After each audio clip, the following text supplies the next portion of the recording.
प्रतिनिधी 10 वेळा तुमच्याकडे येतो, सांगतो. त्या पोलिसांनी त्या आमच्या सरपंचाला अटक करण्यासाठी रोज गाडी गावात जाते आणि ज्यांच्यावर केस झाली तुम्ही मला सांगताय डीवायएसपी चौकशी करताय. डीवायएसपीनं विचारल्यानंतर डीवायएसपी म्हणताय आमची चौकशी चालू आहे. मारणारा आरोपी बाहेर होतो आणि जो नाही, जो मार खाल्लाय त्याला पळावून लागावं लागतं. एवढी मस्ती आली पोलिसांना.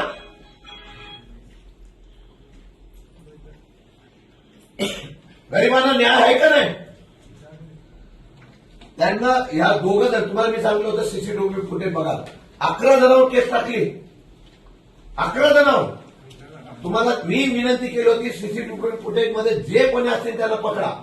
तुम्हाला सीसीटीव्ही फुटेज काढायला भेटलं नाही.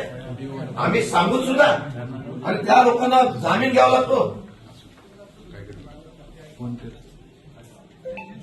कारवाई 23 दिवस झाल्यानंतर सुद्धा होत नाही. त्या लोक बाहेर आली नाही. आणि तुम्हाला विचार तुम्ही सांगता आम्हाला डीवायएसपीकडे ती चौकशी दिलेली आहे. ते डीवायएसपी आता डीवायएसपी येऊन द्या सगळं. मी इथून किती दिवस झाले तरी हलणार नाही. मी आज ठरवून आलेलो आहे. अति झालेलं आहे पोलीस स्टेशनचं. रोज येऊन आम्ही वेळ मूर्खासारखे येतो लोकप्रतिनिधी आणि मूर्खासारखं तुम्हाला सांगत बसतो. तुम्हाला जे करायचं तुम्ही करताय. माझ्याकडे व्हिडिओ क्लिप आहे, ऑडिओ क्लिप आहे, ती पण मी पोलीस स्टेशनची आता बाहेर देतो. काय तुमची व्यवसाय आणि तुम्ही काय काय बोलता ते सगळं आता देणार आहे मीडियाला. मी ठेवलं होतं त्याला जाऊन दे, नको बोला, आपण कशाला पोलिसांची हे करायचं. पण तुम्हाला सगळं जर व्यवसाय बेकायदेशीर अवैध धंदे चालू ठेवायचे, मग तुमचे फोनवरचे संभाषण माझ्याकडे आहे.